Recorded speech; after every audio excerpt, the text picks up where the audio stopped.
You said sheep fucker multiple times.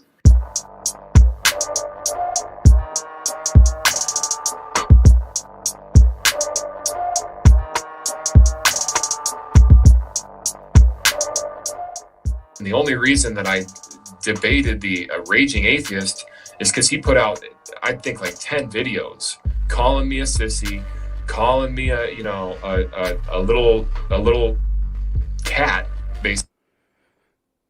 All right, welcome back to The Rage. A nice short intro. I played the wrong one. I got to rename my intros. That was the second time I did it. I played the right one the first time, but I didn't hit the right button. So what's up, guys? Welcome back to The Rage. We are finally going to start this thing. John put this little shindig together, so I'm going to throw it over to John. What's up, John? Hey, how's it going, everybody? My apologies to SJ for having to hear John Maddox say those words. Yeah, but it was the wrong intro. I was trying to play the nice one, the one that doesn't curse and all that stuff. I had responded to a tweet that SJ had put out last month before Thanksgiving, and and then I DM'd her and asked if she wanted to have a discussion on it. And we said, yeah, we'll get through Thanksgiving and yada, yada. And then subsequent to that, at the end of November, CJ had tweeted something along the same lines of the same subject. And then I had messaged him, about having a discussion. And then I thought, well, hey, let's just all four of us get together and have a discussion about this. And then just to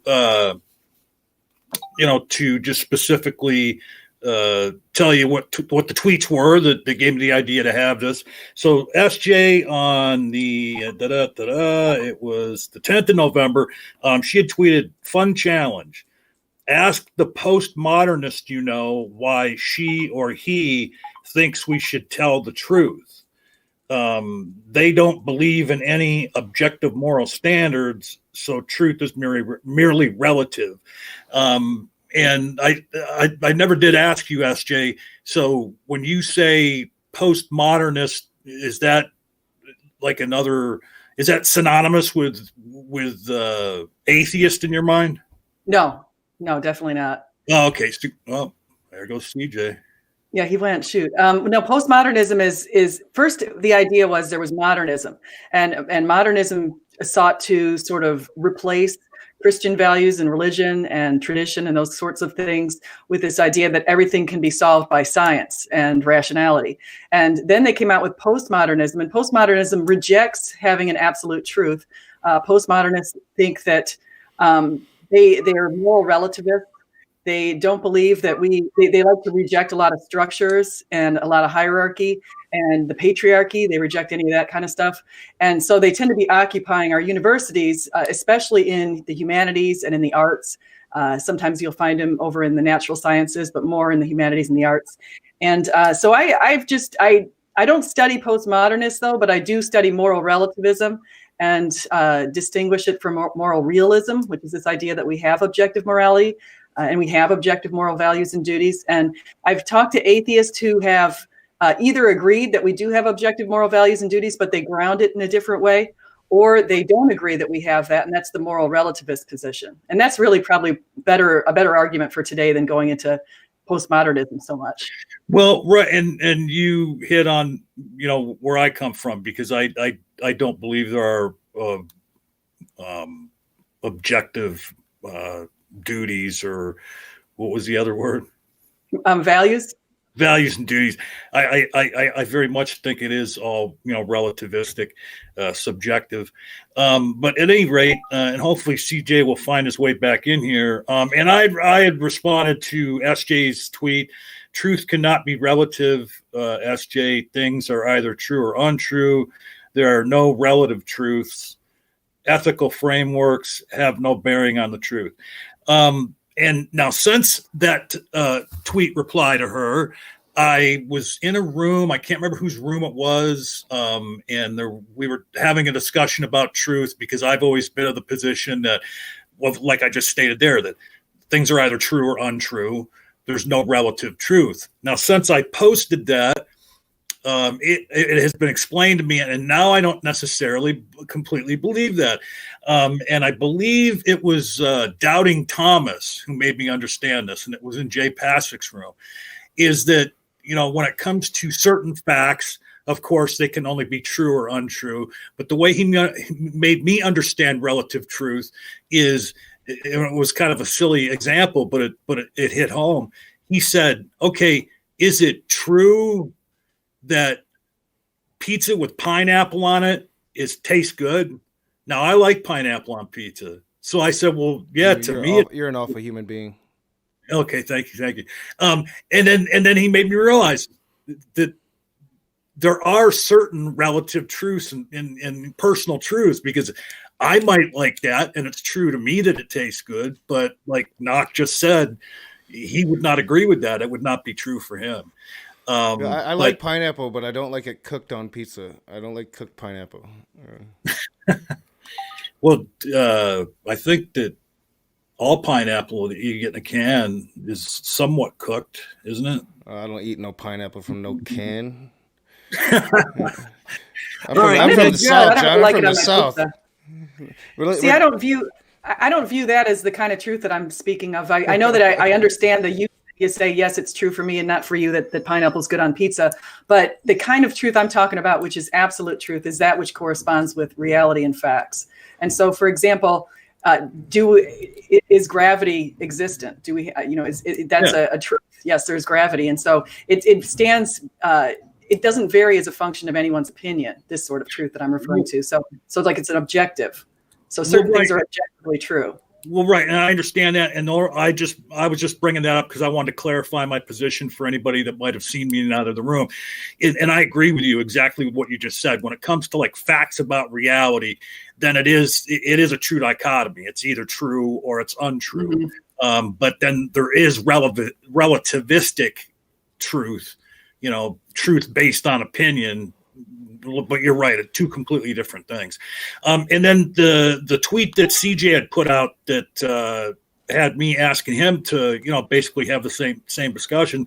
29th of November, CJ posted, had an interesting talk with T-Jump last night. But as a subsequent talk with an atheist named Danny showed, there is much better potential conversations on this topic to be had. So I'm looking for debating opponents to discuss ethics and God. Anyone interested, let me know. And I responded to CJ, I would like to have that discussion / debate, just whatever it turned out to be with you. I 100% deny that human ethics are based in any way on God. So that kind of gives you my position. And then just real quick, let me recognize the folks that have come to watch us today, and then we'll get into it. And what I told Knock before the two of you showed up is the way I want to conduct this, if it's okay with you, is I'm just going to throw it to the two of you and let you, lay out your arguments and me and Knock will just respond to that. Just like we had said before, just kind of a loose conversation back and forth. Mm-hmm. But just wanted to thank Frank Abloh for being here. It's a new one of me. Dr. Osiris is here. Agnostic Pagan Mom, real friend of the channel. The Holy Spackle is here. Awesome. We have royalty with us today. Jen with one N. Stephanie Tretton. She posts the greatest comments. Carlton Winston. Brian Stevens, Korag Nightwolf. Everybody's here. Ronan Kanushi, Casey Randy is here. Anybody I'm missing, my apologies. I see. Well, yeah, I lost my place. Everybody that's here, you're awesome. Thanks for being here. If I miss mentioning you by name, Marty Camijo. You can call me out later and slap me around with a wet spaghetti noodle or something. But at any rate, unless Knock has something he wanted to add before we get rolling, I'm just gonna at first old school boomer gentleman that I am, I'm gonna throw it to SJ first because hey, not to be a sexist POS, but my dad raised me women first. So SJ, we're gonna let you start the ball rolling here. Okay. I also want to say, I've never been on a channel with the synagogue, so CJ. So I also want to say hi to CJ. It's very nice to meet you. I have seen your debates. I've seen you on the Modern Day Debate. At least I feel like you've been on there a few times, because I definitely have turned around the channel, and I don't recall if I've seen the one with you and T-Jump, but I've debated T-Jump too, and so formidable opponent. So. Yeah, absolutely, and nice to meet you as well. I feel like this has sort of been something that has been sort of I don't know, in weird ways hinted to in through Twitter conversations and stuff like that me and you should like have some sort of a meeting at some point. So I'm glad that it's happening. I do like to expand my horizons to, I guess, more serious apologists. Not that YouTube apologists aren't necessarily always serious, but open rooms, as cool as they aren't necessarily what apologetics is, right? They're just open conversations. This is what apologetics is: conversations and discussions, right, about a certain topic.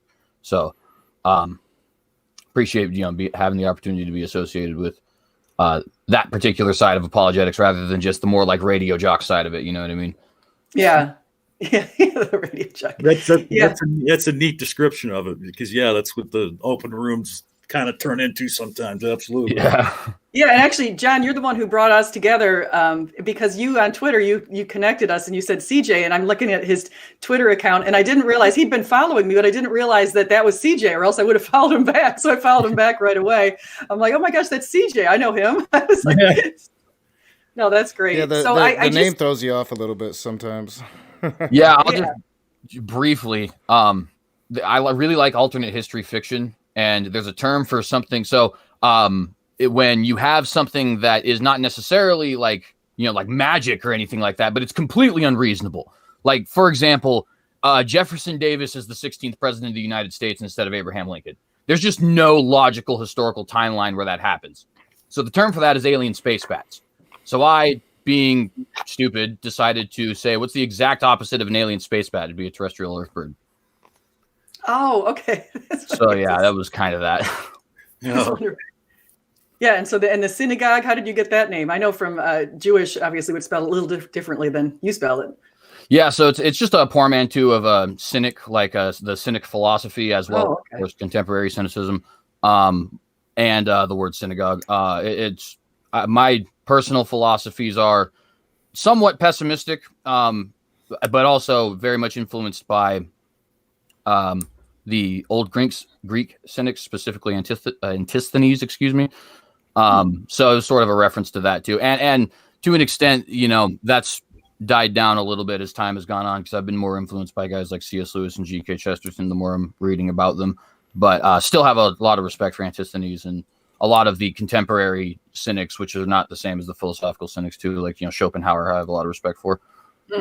Yeah, I've read a little bit of Schopenhauer, but not too much. But I love C.S. Lewis. I can't get enough of C.S. Lewis. So if he were still alive, I'd probably be chasing him around. Just like listening to him, watching all his radio shows and all that stuff. So I just want to define. So if we say objective moral values and duties, this is the idea that we have objective moral values and duties that are stance independent, meaning that they are axiomatic standards that don't vary as a function of any person's, culture's, or generation's opinion. And you can see those even played out in our Declaration of Independence, when our founding fathers said, "We hold these truths to be self-evident, that all men are created equal, that they are endowed by their creator with certain unalienable rights, that among these are life, liberty, and the pursuit of happiness." And so I'll name a few objective values that I believe all humans we start to learn about, we discover in the human process of living: truth, justice, equity, love. And then we've come to realize the importance of equality of opportunities, thanks to Jesus Christ and his influence on the world. And I would say we also have this objective moral value to follow the golden rule. We've got a duty to follow the golden rule. And we see that played out in all of the major world religions. And even in, if you go to the American atheists, and you look at their website, you're going to see that they've also endorsed that. Humanists endorse that that deal. So I'll just say that if someone says that we don't have objective values to tell the truth, or a duty to tell the truth, or to be just or fair or loving, ask them what planet they're on, because they're certainly not on this planet, because on this planet, humans are innately aware of this, and it's something that's part of our conscience, thank God. In Romans 2:15 has made that clear. So I will pass it on to CJ. And so one of the things that I would kind of say is I think that, the question of objective morality is obviously a very interesting one, because, of course, as soon as you answer the question of whether or not it can exist or does exist, then the question becomes which values are objective, and how is this thing grounded and all those sorts of things. And, from a strictly philosophical perspective, not necessarily getting theological quite yet, there are certain things which do seem like objectively they are shared not only as a moral, I guess, imperative for all human beings, but even for just living creatures. Like, for example, I just mentioned Schopenhauer. He had a very famous thing called the will to life, or the will to live. That seems to be an inherent thing valued by all living creatures, other than, I would say, like, some very minute exceptions, like, for example, suicidal humans, or like bees can get the colony to have a sort of like a kamikaze sort of thing, right? And those exceptions do typically have some kind of an explanation that doesn't actually come into conflict with the objective existence of the will to life. For example, in the case of those bees, it's usually for the protection of the hive, and more importantly, the protection of the queen bee.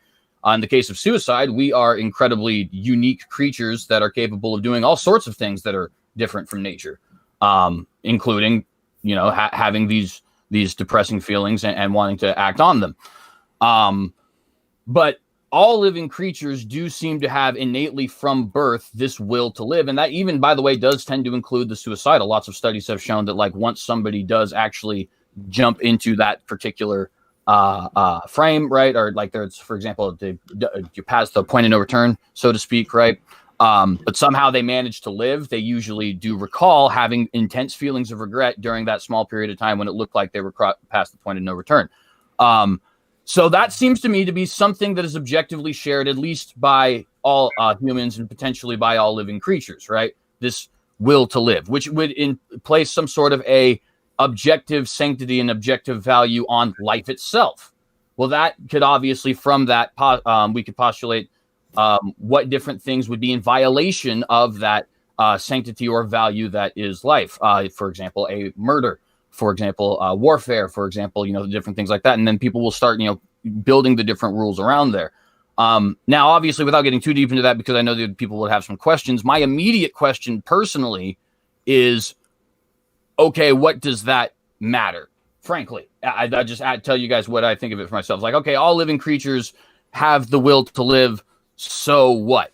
That doesn't really, I guess it doesn't necessarily have an ultimate meaning. And that's where I start to see a necessity for the God claim, right? Because if all living creatures feel the necessity to live and it has no ultimate relevance, then, I mean, in the end, who cares? All volcanoes at some point explode. It doesn't really mean anything. They just do it.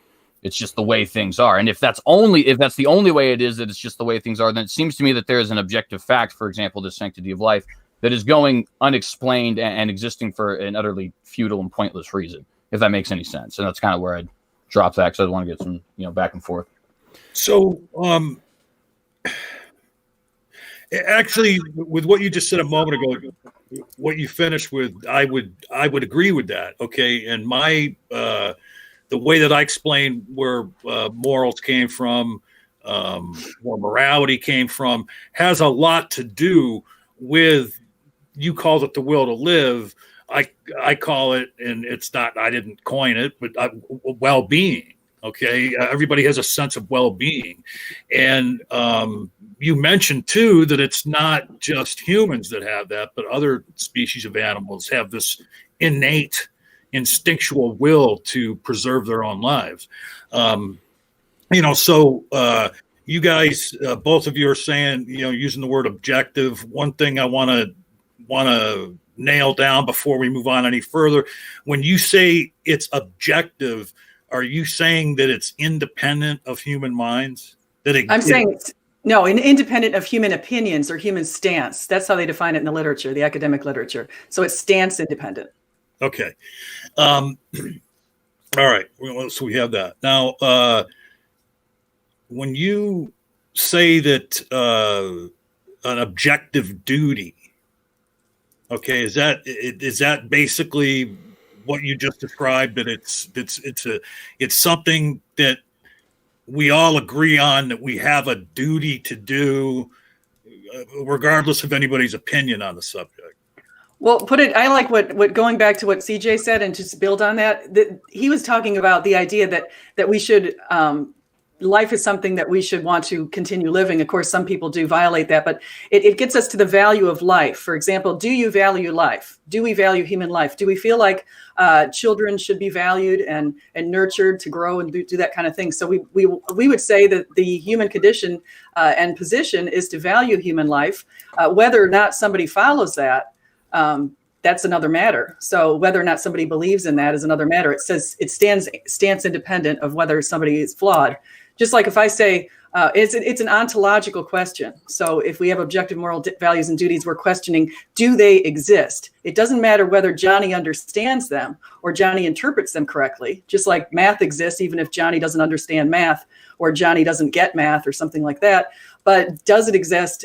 Stands independent. And I would say it does. So it doesn't matter which culture you're coming from. We have this shared human condition that we're going to value life. Well, and interesting, I would interestingly enough kind of build off of that. You know, it's weird that these independent cultures cross-culturally, they do actually tend to have a lot of the same values and duties. What tends to be different is interpretation. And to give you a very extreme example, both the United States of America right now and Nazi Germany believed murder was wrong. What they defined as murder was what came into question. And the Aztecs believed that as well, and the Assyrians believed that as well, and the Israelites believed that as well, and so on and so forth, right? And you can find that with almost all of the things that we generally assume are crimes. Or excuse me, I guess sin would be a better word, because crime, obviously, is based off of legal. But like theft, most people throughout most cultures have considered theft to be wrong, even if they don't necessarily agree on what theft is. Maybe theft is really only the more people-y people, and the peasants aren't actually, people who you can steal from. But notice that you're only changing the definition. You still agreed theft is wrong. Even rape, people often point to Augustus Caesar as the first actual rape law. That isn't actually true. It is true that the laws were structured in such a way that made it kind of almost a property law, but the laws did exist all the way back to Hammurabi, or excuse me, not Hammurabi, a little bit after Hammurabi, about. Hold on. Let me interrupt there, okay? Because actually, we're hitting on something I wanted to bring up, okay? Well, and so I need to pipe in eventually. Yeah. You say that there's these objective moral values that everybody can agree on. They're independent of opinion, okay? But what about, were they always that way? Okay, because when humankind started and we were closer to being animals than being human, okay, you mentioned rape. Well, in the beginning of mankind, when we were roaming around in groups like packs of animals, if a male wanted to have sex with a female, he would go over and grab her and have sex with her. And we now know to where we are in human life. And as you mentioned, we knew this long ago, that that's not morally right. Okay. And we came to stand against acting like that. So what evidence do you have that a person was doing that in the distant past? I mean, because of the way humanity started, we were closer to animals than actually people. I mean, because I know that you are a Christian that accepts evolution, but you also accept the fact that we all came, or you think that it's fact that we all came from Adam and Eve. Am I correct? Yes, I think we came from Adam and Eve. So what evidence do you have that, you're saying that at some point humans were raping and it was acceptable, but how do you have evidence for that? Do you have some sort of historical evidence or geological or archaeological or just evidence that supports that? Well, yeah, because of the way the humankind developed. We were closer to apes than than the modern humans that we became, the more enlightened and intelligent humans that we became. I mean, yes, I mean, it absolutely happened. I mean, could I point you to a source right now? No, but no, I don't think you could, because I think if you're going back, you can show me an ape, and if an ape, certainly gorillas mate that way, they forcibly copulate. But I don't think we have any clear evidence that the first humans were over there forcibly copulating with one another and calling it copulation. Well, and to kind of actually, I think, you know, from a perspective of the philosophy behind it, you know, I think you ask actually a very good question. I asked Negation of P a similar question as it pertains to eugenics and potentially weeding out things like physical and mental capabilities from the womb. Not capabilities, sorry, but physical and mental disabilities, excuse me. And the thing is I actually don't believe, and we ended up kind of hammering on this there, and I think you just kind of hinted to it now, it just in the reverse order, right? Going from the past to being more enlightened rather than going to a point where that might become something that you can do. Next. You know, I think that the worldview that you postulate has no real answer for why that would be wrong. Indeed, that moral would change at some point because it could potentially be beneficial. For example, if there is a abundance of females and a low number of males, and there is a low number of there's like not a lot of prosperity, like we're bestial, right? And it basically just operates a lot like apes do. Then yeah, potentially it would become biologically advantageous for us to forcefully copulate. So does that make it moral? I don't think that it does. I don't think that you could argue that it does. And just because an ape does it, or a lion does it, or a shark does it, I don't know if I don't think that would actually have a bearing on what we do. Hold on, CJ. In no way was I trying to say that it would ever be right, or that it was right back then. What I was pointing out is that we evolved as a species. And I mean, despite SJ's denial, it absolutely happened. I mean, just like you said. Let me pipe in here because I really need to catch up into this conversation. There's been quite a bit said, and I kind of just want to catch up and nail down some points. So from SJ's original statement, she mentioned the Founding Fathers, truth, justice, equality, love. These things, you know, I would agree that these are things that we all aspire to have and inherently given by the Constitution. But the Founding Fathers, I wouldn't say that they believed that all people were equal, because they certainly didn't establish that. It took us quite a while. Another statement was equality of opportunity thanks to Jesus Christ. And I would say that I'm more thankful towards the activists that were active in those periods of time, demanding those, despite despite the power of the church that's always kind of ruled over this country. You mentioned the golden rule. While I agree that like the golden rule is decent, I think that it's a bit self-centered. I think a better way to look at life would be to do unto others what they show you to be right and what you know to be right. And only if those two things kind of collide. I think when you say do unto others as you would have them do unto you, then you're taking a very self-centered look at life, and you're basically demanding other people to succumb to what you perceive life to be or how people should be treated. And when it comes to CJ, you know, you said the will to live since birth would be an objectively shared fact. And I would maintain that while, yes, I'm sure that some people that are suicidal do express gratitude that they didn't carry out those acts, plenty of people actually did. And so that will to survive doesn't seem to be objectively a fact at all, because people do actually commit suicide. Some people absolutely hate life every single day and have to be committed, so they're not going to take their own life. So I would say that that's not an objectively shared fact at all. The way things are means objective fact. Well, I would say that's true, but it's very subjective on the individual, right? Like, so if I'm perceiving reality, then the knowledge that I have would be true fact, but that's based upon my subjective perception. So when it comes to rape is always wrong, but John is absolutely right. And I do believe we have evidence of this, like archaeological digs. We have a much clearer picture of what we used to call prehistory than we do now. I couldn't cite you anything, but I'm sure that we do have remnants of our archaic past. If you do subscribe to the evolution model, I believe that there's actual physical evidence out there. That catches me up. I'll back out. I just wanted to kind of get caught up into the conversation before it left me completely behind. Right. Yeah. And, yeah, I mean, and just, hey, we're on your channel, man. If you feel like you're being left out again, just jump in. No, it's my own doing. I'm sitting here being quiet, listening. I've been taking a few notes. I wanted to catch up. I never really stated my position. My position that there are objective facts, and those objective facts are very subjective. That's my opinion. I think one of the things that I was trying to clarify before was the distinction between whether something exists. And it wasn't a question of, like, for example, the golden rule exists. It doesn't matter if you want to try to improve upon the golden rule, or if you understand the golden rule, or if you follow it. The golden rule itself exists. And so that's the question. It's an ontological question. It's not an epistemological question.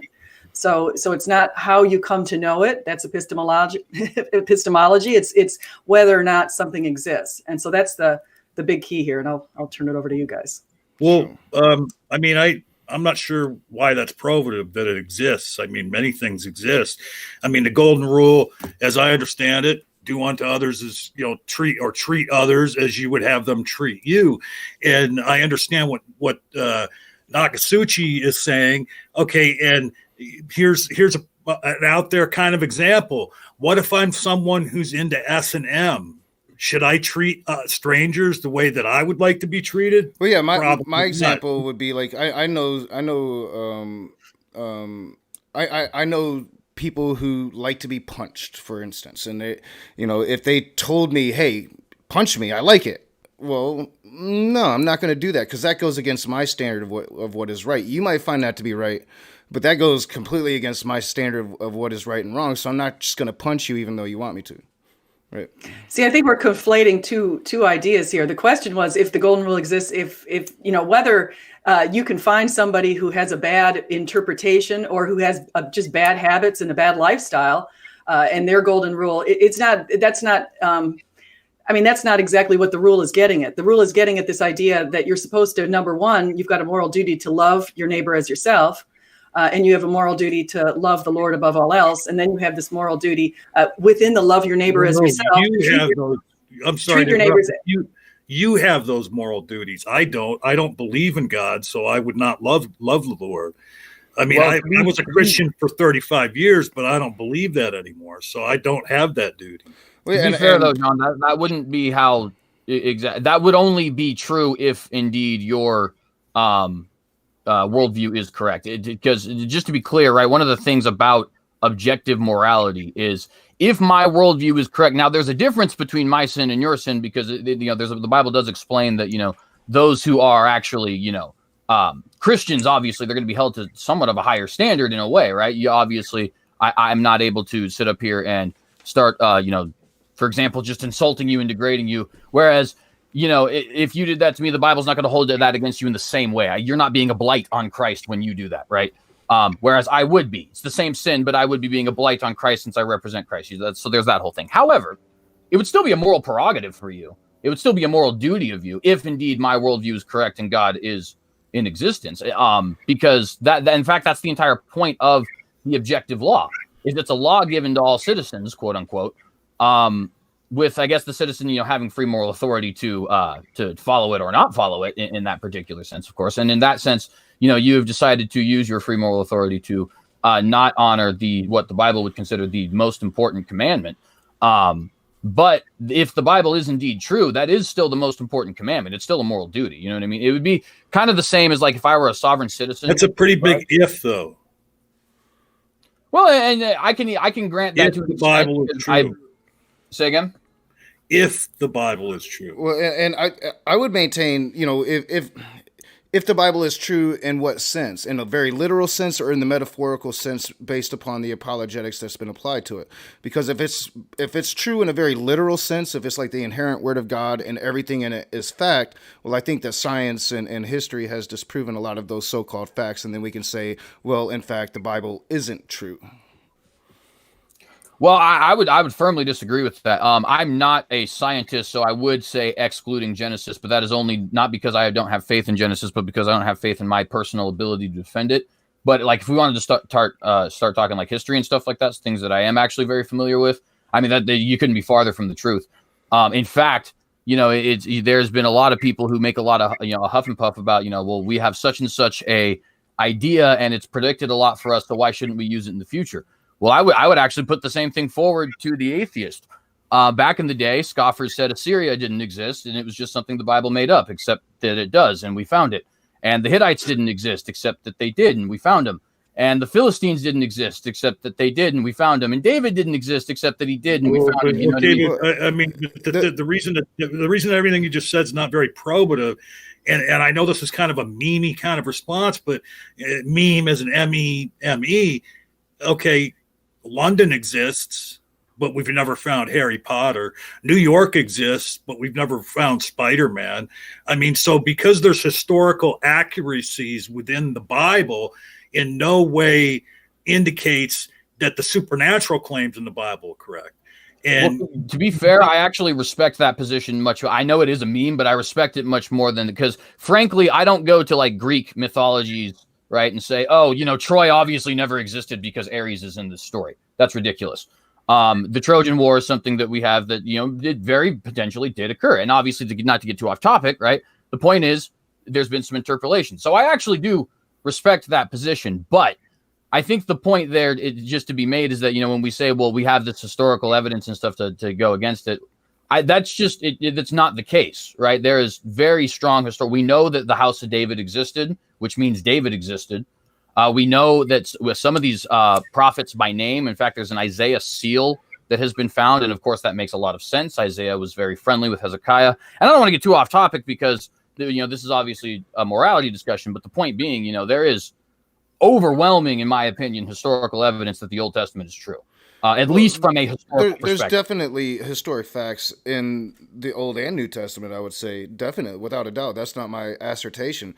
What I stated clearly is, all right, so how are we stating that this Bible is, right? So if it's the inherent word of God, if it's perfect, then any one thing in it that's proven wrong disproves that Bible. Now, if it's not the inherent word of God, if it's just a metaphorical book written by people in the ancient past to bring you to God, that's a completely different definition of said Bible, and that would be a different interpretation for me to say that Bible is not right. Do you understand what I'm saying?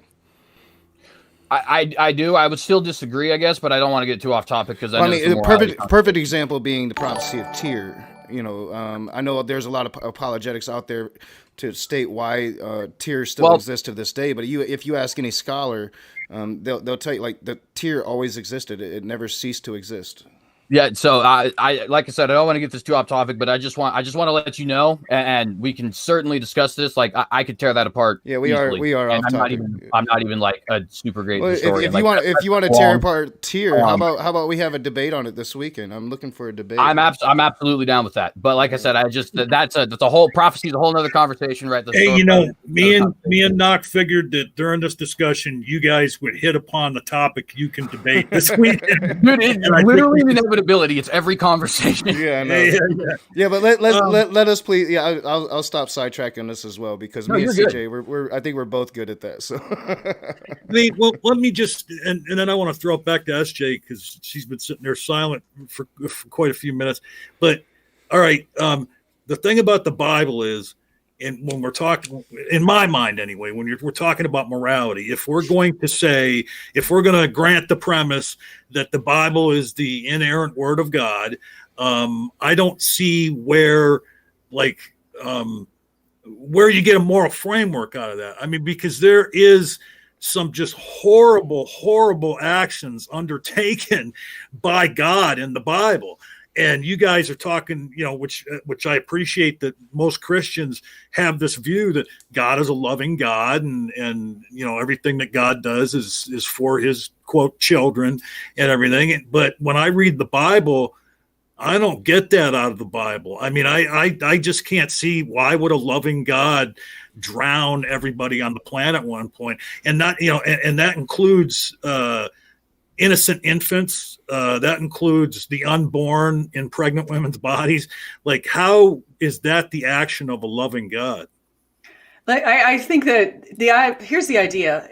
We wanted to know what God was like, and God wanted to show us what he's like. And so he sent his one and only begotten son to give us a moral exemplar. And so if we look at the Bible and we read what Jesus did, his ministry, his life, how he sacrificed himself for his friends, and how he said that was the ultimate thing to do. It's like taking a bullet for another soldier on the field. He did that to make sure that he could open the gates to heaven for us. And so it's a total self-sacrifice. And what that gets to is when we look at how the world is structured, we look at humans have reason, humans have intuitions. And a lot of people like Jonathan Haidt have acknowledged, he's an atheist who's acknowledged that we do have these objective morals. He puts them in this moral foundations theory. And he builds that whole thing out, and he surveyed a lot of people on that. But anyway, so he looks at the intuitions and the reasoning. What he doesn't really get, and what people can't really fully understand, is what they call Christian synderesis. That's what Augustine, I think it was Augustine, established. But it was this idea that, St. Thomas Aquinas in Summa Theologica. But Christian synderesis is this idea that we have this conscience that goes beyond just basic reasoning and intuitions. It says that a lot of times we're going to have this thing that shakes us up a little bit and tells us that we're going to do something that goes against our intuitions for the greater good. So, for example, I always use this example of if I saw a little child walking around a lake here in Florida and an alligator lurched out, my intuition is to run and save my own life. But my conscience would tell me, go rescue that kid, even though you're going to risk your life. And so those kinds of things that humans do, it just shows human exceptionalism, and it shows that we're made in the image of God. Well, and I guess I want to kind of approach from a slightly different perspective too, and I would like to say something that I think is probably uncomfortable, but I personally think it's true. Okay, but hold on though. Okay. Can I respond to SJ though first before you add more onto the pile? Yeah, go ahead for sure. Yeah, because and that's all good, and I understand that every word that just came out of your mouth, you believe that with your heart and soul, and I appreciate everything you just said, but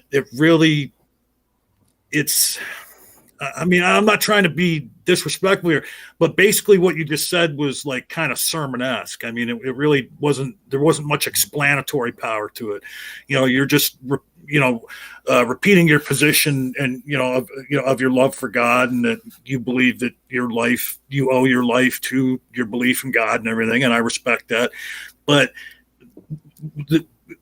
when I threw it to you, I'd asked you, like, you guys are talking about the Bible as if it is the inerrant word of your God, and that your moral framework comes from it and God. And I asked you, well, how is an all-loving God able to drown all of his children at one point in the Bible? That's what I don't understand. And the other horrible things that that God did in the Old Testament. I mean, you say he sent his son, which was part of himself for himself in some indirect way, and explained what happened when Jesus came and all that stuff. And I understand that, but how does that answer what I asked you though? See, I view God as being the one who is omniscient, who has knowledge of our past, present, and future, and he knows when we're going to start our lives, and he knows when our lives will be over. And so sometimes he plans in certain ways to maximize the chances that people get into heaven and get to be with him. All right, so it puts us in different positions. Sorry, go ahead. I didn't mean to cut you off, SJ. Oh no, that's all I'm saying. So he puts us in various life positions because he wants to optimize things. And if, like, for example, Jesus promised we're all going to suffer. Jesus promised we're all going to go through tribulations. And I can't find a single person on the planet who hasn't suffered in some way. And some have suffered in such egregious ways that you just say to yourself, oh my gosh, how could God possibly allow that? But I have to realize that God is sovereign, and with his knowledge of the future, he knows that he knows what the end game is going to be, and he knows the way it's going to work out to get everyone there. Well, and I think that if he was indeed perfect, though, he could have designed it minus the suffering. But to go to your original point, you said Jesus is the moral exemplar, and I understand that Christians believe that, and I believe that myself as a Christian. But as an outsider looking in now, I can look at the life of Jesus, and I can see some things that I think we would consider to be immoral today. He made his mother walk in the back. He showed disrespect to his mother. He was always drinking alcohol. I can't tell you how many Christians told me I need to stop drinking alcohol, and yet Jesus was always drinking alcohol. He also broke Roman and Jewish law, and I think that we would consider most lawbreakers to be immoral people. At least law-abiding citizens would consider a lawbreaker to be somewhat immoral.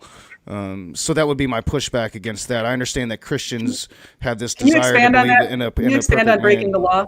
Well, I mean, if you're talking about the reason he was crucified, right, it would have been because he was going to be the Messiah that was going to lead a civil war against Rome and bring freedom to the Jews. That would be definitely against Roman law. And when it comes to Jewish law, they sent him to be crucified. Why? Because he was like breaking the Sabbath and claiming to be the Son of God, which would have been a blasphemy. Well, yeah. Well, I just wanted to clarify, because one thing is, yes, he was killed for claiming to be the Son of God. There's no indication that he was going to cause a war against Rome. There's nothing he said to that effect. Well, but the Messiah was prophecy to free the Jewish from the Romans. Am I not correct? Well, no. So, and this is where you have to kind of, and there's a couple things I kind of want, because there's two different. I do want to address John's point about the flood, but I also do want to address what you bring up here. Real quick, but would you agree that from the Romans' perspective, the moment that Jesus proclaimed himself to be the Jewish Messiah, that would be an act of rebellion? Yes, can I add not the same thing you just claimed. Well, that is exactly what I just claimed. No, because you need to understand something. From the Roman perspective is not the same thing as what actually Jesus was trying to accomplish or teaching, right? That's a completely different thing. And to give you a perfect example of that, I clarified it for you. Well, I'm because the question is how did he break Roman law? The question is how did he break Roman law? So you would have to look at it from the Roman perspective. I thought that was implied. Well, let me just say something. If you're looking at the Roman perspective, the Romans, number one, didn't believe there was a Messiah, so they had no knowledge of exactly what the prophecies were. Number two, the Jewish prophecies were two types of Messiah. There was the one that was going to be powerful, coming in the clouds of heaven from Daniel 7, and then there's the one that was going to be humble and lowly, riding on a donkey that we see in Zechariah 9:9. And so the Jews knew quite clearly, you can go to the Sanhedrin 97 and 98, they knew quite clearly that there were two types, and Jesus is the first type. They knew that if they were unworthy, the type that would be riding on the ass would be the one who would show up. That doesn't make much sense for a prophecy. I mean, either you're predicting a Messiah or you're not. So, I mean, to me, you say two types. I would push back. Well, doesn't that just mean Jesus didn't fulfill all of the prophecies? So he hasn't. Well, we haven't. We got the end times to come. So. I got to stop it because the topic is sort of getting off to that. So first thing. Right. When you say there is a reason why I have pushback on your change here with the changing it from the Roman perspective. Would you agree that the United States government has arrested and prosecuted people who did not actually break United States law? Say what? Would you agree that the United States government has at some point in time arrested and prosecuted people who did not actually break United States law? Sure. All right, I also agree that people have been arrested from the government's perspective. Then they can be wrong, right? That's what I mean. Like the Romans, absolutely, the Romans did think that the claim to be the Messiah would be somewhat, or at least Pontius Pilate must have been convinced because he crucified him, right? But that has no bearing on what the prophecies are teaching, or even what the Sanhedrin is teaching, or what Jesus is teaching, right? That's just simply their mistake, and in fact, that is one of the whole points, right? He's innocently crucified. When it comes to violating Jewish law, he only violates Jewish law if he's not the Son of God, right? If he is the Son of God, then he's not violating any Jewish law. He's just telling you the truth. I am the Messiah, the Son of the Blessed, right? So God can't violate his own law? I mean, if he's breaking the Sabbath, he'd still be breaking the law.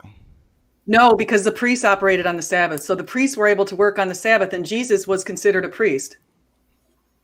And you can see that plays out when his disciples were collecting food in the field, and they came out and they tried to say, wait a second, what are you doing? You're working on the Sabbath. Well, no, in their priestly roles, they're allowed to do that. They were the exempt ones. And Jesus even points out too that, interpretation the Pharisees had of that law was wrong for multiple reasons. Number one, he does point out clearly that he is the Lord of the Sabbath.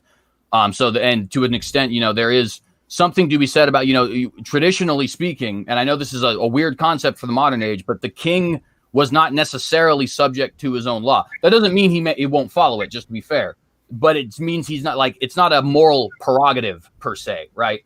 And whether or not he does it and whether or not it's a moral prerogative are two different questions, though. I want to point that out. But on top of that, he points out that the Sabbath is made for man, not the other way around, right? It's something to make sure that there was rest throughout the land. And number three, and this is the point that actually kind of, I think, hammers home the Pharisaical misinterpretation. He talks about how which one of you who here is going to have, their I think he talks about a lamb falling into, it might have been a goat, but I think he talks about a lamb falling into a ditch and wouldn't actually pull the lamb out of the ditch because it was the Sabbath. It is lawful to do good on the Sabbath, right? And the point being, Moses was actually saying specifically servile work. You are to be resting from servile work, right? And I think that that needs to be properly explained. There was a reason why they didn't actually execute him back in those days, right? They had to wait until Judas betrayed him, I think a lot of people have concluded that was probably because of the temple incident that they ended up finally saying, "Hey, I think that's so quaint and so precious that you think Moses actually existed." Well, I'm actually surprised that both of you got hung up on the breaking the law part, because I just thought that was pretty much a given, especially considering crucifixion itself is something that the Romans only really did against severe lawbreakers. I thought the always drinking alcohol part would have really caused the most stir in that, but I mean, it's just a fact from the Bible.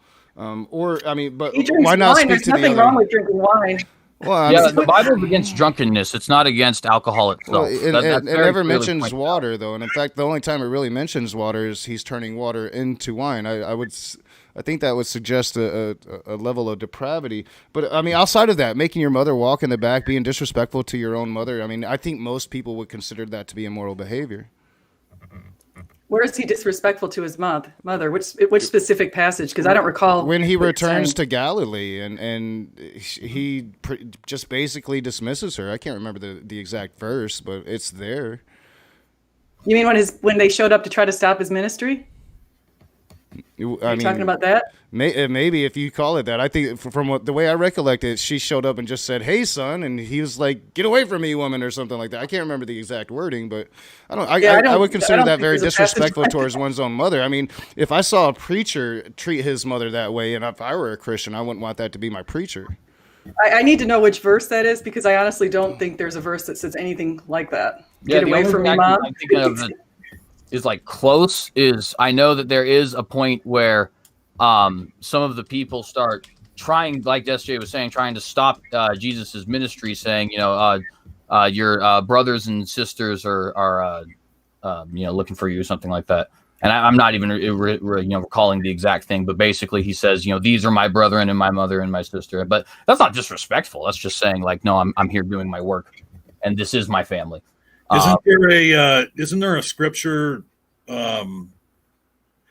that says something to the effect that you should follow the laws of the land? So yes, but that is something that needs to be properly explained. Now, to be clear, so everybody's aware, that is Romans 13 is usually what people are referencing. That's Paul the Apostle speaking, and he says, "Let everybody be subject unto the higher powers." And he talks about how the governments do have the sword for a reason, to enact righteous judgment, and so on and so forth, right? Now, we know for a fact that is not an absolute requirement, because Paul himself died at the hands of the government for preaching, which they considered to be a crime, as did 11 of the 12 apostles, the exception being John the Baptist, Jesus Christ, everybody who wrote scripture, with the exception, who was not one of the apostles, obviously taking the traditional dates, with the exception, I believe, of Luke. I think Luke did die of old age. Barnabas, Clement, Ignatius, so on and so forth, right? I mean, so clearly this isn't an absolute thing. The idea, though, is that you are to be a good citizen, absolutely. And Jesus was a good citizen. For the most part, if you actually are reading the scriptures, the Pharisees are trying to pick a fight with him, not the other way around. Now, once the fight is picked, Jesus is certainly, he's no hippie. And I'll grant that, but it's always the Pharisees approaching him. In fact, even the good Pharisee, if you will, Nicodemus, he's even still approaching Jesus and not the other way around. He comes to ask him and to debate him, right? There's not Jesus approaching them. Jesus just goes out and teaches and sends out his missionaries and, does the works of a prophet. It's funny because we were going to talk about objective morality and somehow we got onto this topic, and I'm not even sure how it all turned out that way. But I just wanted to say, as far as did you guys want to change the subject and focus on Jesus? Or no, as a matter of fact, I was going to, when CJ got done, I was going to see what you wanted to say about that. Then I was going to try and bring us back around to the topic that we wanted to discuss. And you'd asked a good question too about the flood. Oh yeah. Okay. And here's the thing, and we can get back to that. But what I want to do is, I'm going to take a couple of minutes here, and I'm going to lay out my framework where I believe morality came from.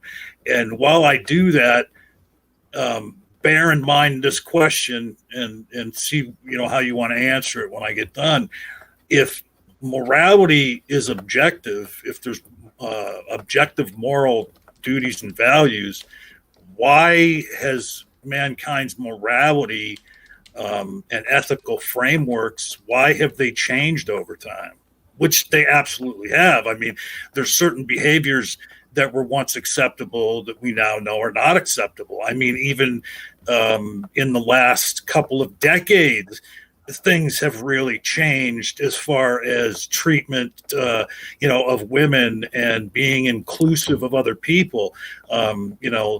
So, all right, here's where I think morality comes from. Okay, and no God is needed in this. All right, and CJ touched on it in the beginning when he made his opening comments. Okay, when he talked about the sense of preserving your own life, well-being, I call it. Okay. So moral frameworks, ethical frameworks come from a sense of well-being. They come from the human mind's ability to think in the abstract. And they come from the fact that we have this instinctual imperative to be social creatures. Everybody rips on Hillary Clinton, but it truly does take a village, okay? Or the other cliche, no man is an island. I mean, we have to live in groups. We're instinctually built that way to live in groups. That's why there's societies, okay? So, early on in mankind, as CJ alluded to, you have this imperative to preserve your own life, the sense of well-being. But you also have abstract thinking. So you can empathize with your fellow human beings. I don't think I'd like to be raped. I don't think I would like to have things stolen from me. I'll bet you that guy over there feels the same way. Then you add time and you add social evolution, okay? And we through trial and error, we discover which moral frameworks work better for society. Okay. It's as simple as what I said a few moments ago. I don't want to be murdered. I can think in the abstract and realize that my neighbor probably doesn't want to be murdered. So murder's bad for society. And then you can put anything, any action in that microscope and come to a determination. Okay, I mean, a Vice Rhino video I watched, he talked about the veil of ignorance. Society, I think, uses that a lot. You think of any action, but you don't know whether you're going to be the perpetrator or the victim. And then you can decide whether that's a good action or a bad action. And people might not consciously do that, but that's what it boils down to. So what I believe is where there's an appearance of objective moral values, what it really is a consensus that we have come to as a society through social evolution, through our own biological evolution, because the development of our minds comes out of evolution. Our abilities to empathize and to think in the abstract, that comes from our minds evolving. So that's basically it.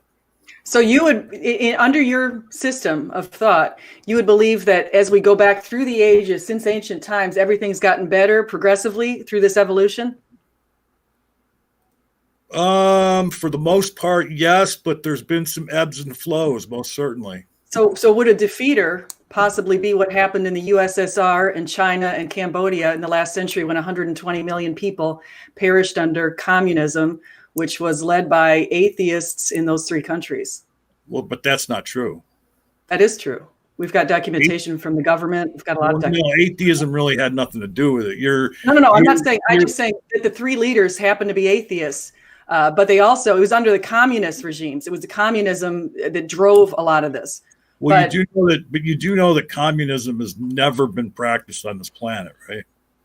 It's the idea of individuals contributing to a group whole. Like, for example, if you go back and you look at some of the things that occur, communism in its purest form, there's always going to be some. Let me go back a little bit. When you look at governmental structures and political systems, one of the things you're going to look at, how much control does the government have over the means of production and over other people? And if you go back to the USSR, you say, well, exactly what was the percentage? The percentage isn't 100%. They don't have 100% control because there's always some level of free markets. However, they did have control over the farms, for example. So people who lived in these farms had to contribute all of their goods to the government and to the cities. And many of them starved for that reason. And if they protested, they were shipped off to Siberia. And many of them ended up dying. It was a really horrific system. And so it was documented pretty well under the Gulag archipelago. I can't say that. But I'm just trying to say that under your system, it seems like we should be on a path. Sure, you're going to see little bumps on the way, but that was no little bump. These were massive bumps that actually kind of shifted society in a way. And if you go back and you look at the kinds of things communists are trying to spread, there's a document from 1963 that talks about some of the things they do, like let's encourage prostitution and let's make sure we put out, they just had a lot of really bad ideas that we're now seeing kind of coming through society. So I would actually make an argument that right now we are not necessarily, except for our legal systems and the great laws that we have here in the States, we're not necessarily in such a great deal right now. And to your point on instinctual imperative and preserving your own life, I totally agree with you. I agree we have had social evolution and we have come together as a society. We've come to value empathy and community and those sorts of things. However, what we're doing is this process of discovering what the truth is. So the goalpost has always stood there on the football field in the same exact spot. It doesn't move around. It's always stood there. It's how we come to recognize it. And that's the ontology of it all. Well, and I guess I would kind of want to add too, if I may. I take a much more, I guess, pessimistic view than you do, John. When I see, now don't get me wrong, I'm happy that I live in the 21st century. It's primarily due to the country I was born in and the technology around, not so much the morality of the populace, though. I very much admire the freedoms that I receive in this country. And also, technologically speaking, we have so much, it would be very difficult for us not to be prosperous with the level of technological advancement that we have today, right? But that has nothing to do with morality. I can see quite a lot of examples of what I would consider to be just absolute depravity in modern humans. And if I may be kind of clear, the point of where it almost... Wait, before you go on, but in no way was I trying to say that we're living in some kind of utopian state right now. Hang on. No. There's still bad things that happen, but go ahead. No, I understand that, but I mean, personally, and I'll explain what I mean, but when I look at history, I see some clear examples of humans getting significantly worse. SJ brought up the 120 plus million killed under the Marxist thought, but that's not even including human caused death in World War I, human caused death in World War II, the Holocaust, Saddam Hussein gassing Kurds. Excuse me, I need some water. Saddam Hussein gassing Kurds, so on and so forth, right? Like these tons and we have in the 19th and 20th centuries slaughtered people at such an unbelievable rate. We've slaughtered more people. I think there was somebody who claimed and they may or may not be correct, but there was somebody who claimed that we slaughtered more people in the 20th century than existed before the AD period. Okay, but how is that a defeater for where I am? Because that's clearly not. Wait. I gave what morality came out of. Just because there are people that are immoral, that does not defeat the framework that I just laid down of where morals could have come from, of how they came from human minds, how they came from social development, how they came from biological evolution. And, you're bringing up points that, and I'd like Knock to get in here on the thing about, because I think it kind of went past SJ when she was talking about communists, is that there's never been a communist government on this planet. Not a true communist. Actual communism is functionally impossible, but that's neither here nor there. Not a true communist country, but yeah, to the point. Because for one, I could be wrong about a Bible passage where Jesus is being disrespectful to his mother. I couldn't find it. It took me out of the conversation, so I'm just kind of catching up. I do like to clarify if I am wrong about something. I'm not finding that. He still did push her to the back of his followers, but I'm not finding the passage that I had in my brain. So not saying it's not there. I just can't find it, so I'm going to have to concede the fact that I can't find it. So that being said, I'm kind of just now catching up. But I'm hearing mention of atrocities committed by communism, socialist regimes, and I just wanted to state the fact that the 100 or so million that you cited, that wasn't really done by communist Russia. That was done by a ruthless dictator named Stalin. Same with Mao, who started as a socialist, set himself up as a godlike, ruthless dictator.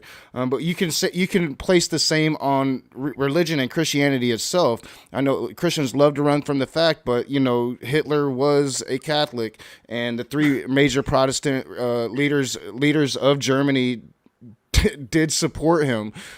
Sure, he was planning on a lot of stuff, but you can't take that away. Why does that make you laugh, SJ? Well, yeah, but before we get to that. I purposely didn't bring up the Nazis because I always bring up the Nazis, and I thought this time I'm not going to bring it up. So, of course, it always gets brought into the conversation. But Hitler did not believe that he was going to be judged by a Jewish king. Okay. Yeah, and Hitler's, just so we're clear, Hitler's personal writings are very clearly not only anti-Jesus, but anti-Christian and really? Like very obvious. Really? They are. Yes, like literally every single Hitler historian I've ever heard has agreed on this. Hitler was not an atheist, wrong, but he was not a Christian either. That's very clear. Well, of course he was. He was baptized Catholic. He was raised. He was raised. A lot of atheists were baptized Catholic. Yeah, I did this on purpose. I did this on purpose. So actually, no, I agree. He wasn't a Christian. He was raised a Christian. And everybody around him were Christians. You can't take away. Germany was Protestant. You can't take away that fact. That's true. And he used advantage. But I point out though, that's not the point. Because I haven't even brought in all of the deaths under the healthcare system through this crony capitalism that we have in the West either. So again, if you want to talk about atrocities, let's talk about atrocities. Well, you can have those. Fine. Honestly, that only makes my point stronger, in my opinion, because my entire point was, if we are morally progressing, how is it that we have had such a lack of regard for the sanctity of life that we have slaughtered in massive numbers, just like they're candy, just getting rid of them? Get rid of these people, get rid of those people. I'd throw a portion on there. I personally don't think that we've progressed all like, that far. 19th and 20th centuries, we have killed more people.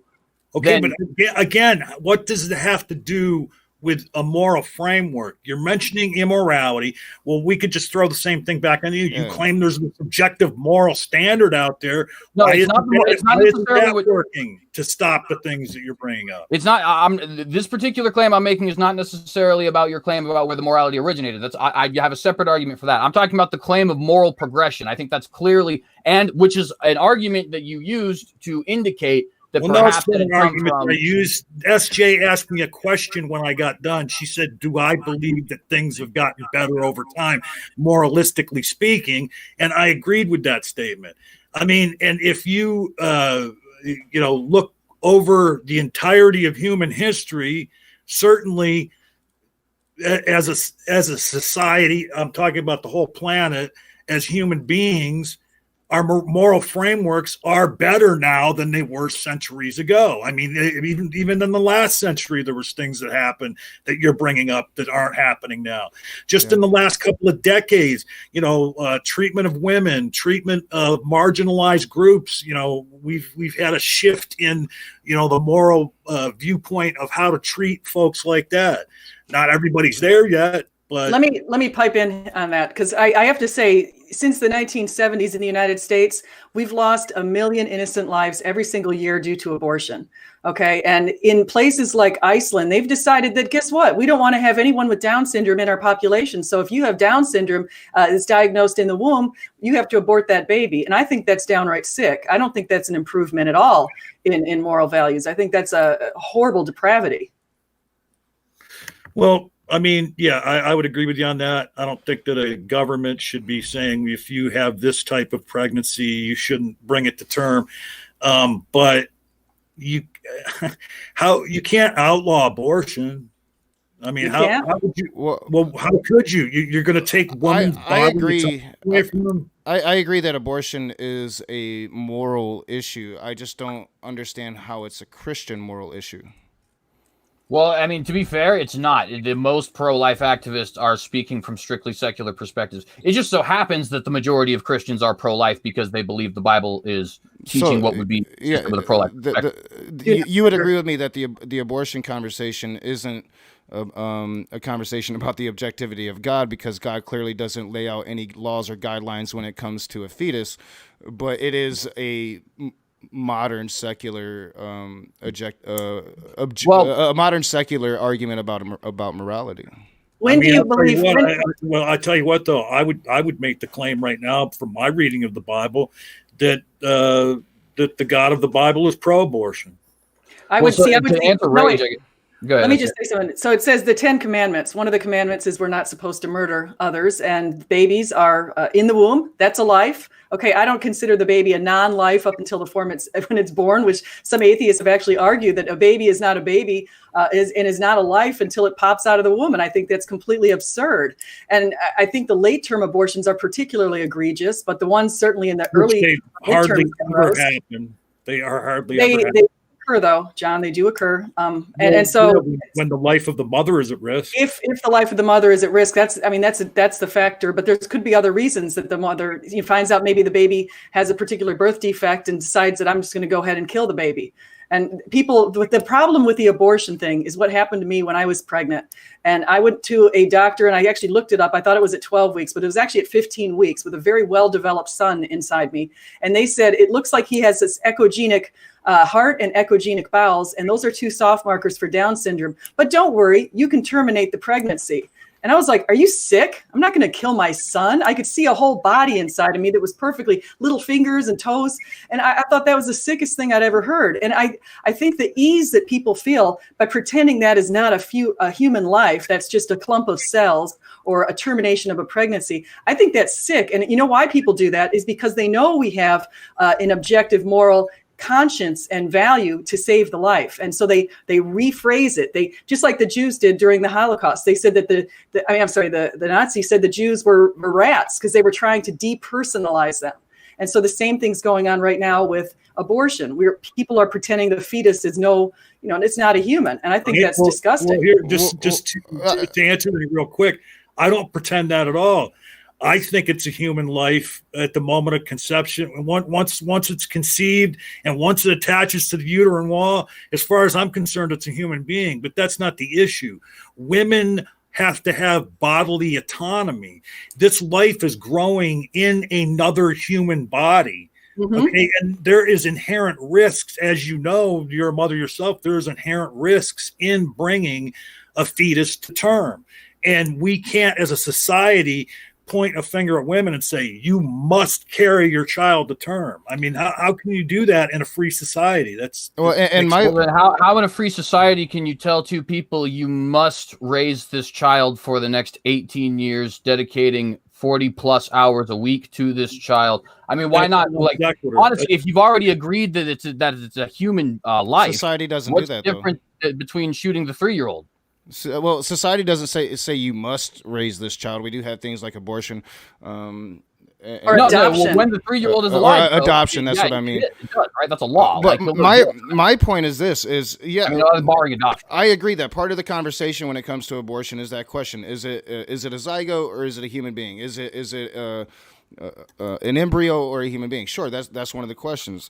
My point is that comes from your secular morality that you have here in the modern world. You're not deriving that anywhere from the Bible or from anything that you've read about God or God's intentions.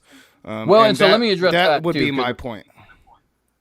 And so let me address that too, because I know that is a different point. I would actually say that I think that there is a yes and a no in that conversation. The yes in that conversation is that the issue that is abortion in the modern, political sphere is not a religious issue. Skylar Fiction is pro-life. Christopher Hitchens was pro-life. There are Christians who are pro-choice. Joe Biden is a Catholic, right?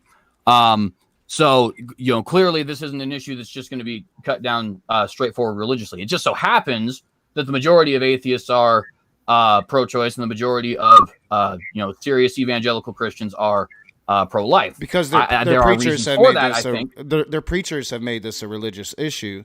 They played upon their secular morality to make this a religious issue. See, I think that's where the no comes in, because I don't. There's nothing that says thou shalt not commit abortion in the Bible. It is found in the Didache, interestingly enough, but the Didache is not scripture. And there is that verse to use the dust of the temple for certain instances, and we all know, innocent, during the flood, obviously pregnant women died during the flood, right? I mean, we know this, right? happened. But so there's some separation you got to make there, right? Obviously, you have to understand God is the arbiter of life and death. Is not, that's an apologetic. That's an apologetic. No, it's not an apologetic. It is the absolute fact. Well, again, if here's the thing. Hold on. Here's the thing. Okay. I know you want to talk objectively.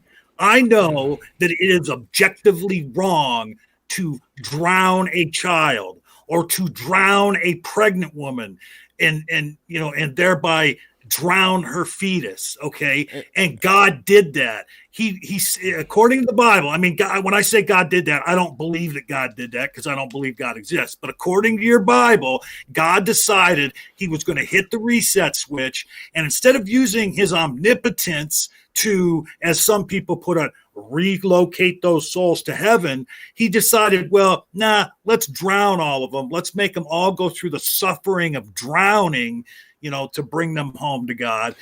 So I have more morals than your God does, because I would never drown a human being, let alone all the human beings on the planet, except for 8 of them. I do want to interject real quick. We've been going almost an hour and a half, so I want people to make up their final points and start wrapping up the conversation, because I know, like, SJ, you had other things to do today. That's why we had to do it at a specific time. I feel like we're just getting into the meat of of another conversation, maybe, that we could have at another point. But John, you're ultimately running this thing, and I know SJ was asking how long we're going. I'm thinking that we could probably start putting on our last points and start winding it down and getting out of here, if that's cool with everybody. Well, yeah. I mean, if SJ's asking how long we were going to go, and I mean, honestly, I could talk till midnight. Yeah, we could talk about this all day long, without a doubt. Yeah. I mean, to me, it's fun. I always enjoy talking to SJ, and even though CJ seems to be a completely different animal on social media, I like talking to CJ too. So, hang on. I figured something out, to be fair. I actually do make a lot of the same arguments I do on Twitter, on YouTube. I, for whatever reason, seem to have... I don't know. It's I get it in my head that we're fighting, I guess, somehow on Twitter. And it's interesting because, when we have these conversations, I think a lot of that has to do with, I wasn't quite aware of your particular personality. You're kind of a boisterous person, which is totally fine. There's nothing wrong with that. And, you just do that with, I assume you probably do that with your best friends also, you know what I mean? Let alone people you talk to on social media. So, learning that obviously has improved a little bit of that, but I did want to slightly defend. So, though, to get to these sort of points here, I do want to make a couple points, if I may, and I'll make them short and pithy because I know we want to wind down. So the first thing that I would say is to kind of finish with the thing that I was saying with the rage. Even though I don't believe it is something that is like directly said, because of course it's not. There is no "thou shalt not commit abortion" in the Bible. The closest we can find is the Didache. I do think that it is one of those things that is sort of like obviously deduced from the Bible. In other words, if you are interpreting the morality that our Lord has actually put forward in that scripture in the correct way, that you will come to the conclusion that abortion is wrong. And there's other things that I don't think are directly mentioned that are similar. Like, for example, I think if you have a consistent reading of scripture, you will come to the opinion that animal abuse is wrong. And so on and so forth. But just to give another example out there, right? Well, I'll grant you. I think that in ancient Israel, Dr. Josh is in the side chat, so you can correct me if I'm wrong. I do think that they had penalties and laws involving the death of unborn children. You were culpable for that as a Jewish citizen. I believe that's a given fact. I'm not trying to say anything outside of the fact. I just don't see anything in the Bible that would say that abortion is wrong, that this is an issue that modern day Christians have come to through secular morality, not so much as the objective morality they claim to get from the Bible. See, and I guess that's where, like, I agree with you up until you get to that statement, because it's like, yes, there is nothing explicitly in the Bible, but I do think that if in a similar way that, for example, when we say all men are created equal, well, even though the law didn't actually apply that to the African American community, we understand that the consistent interpretation of that, because words have meaning, would apply to the African American community. I think the same would apply in certain biblical laws, like, for example, not just the golden rule, but also loving your neighbor as you love yourself. I would consider the fetus, since it is a human life, to be my neighbor.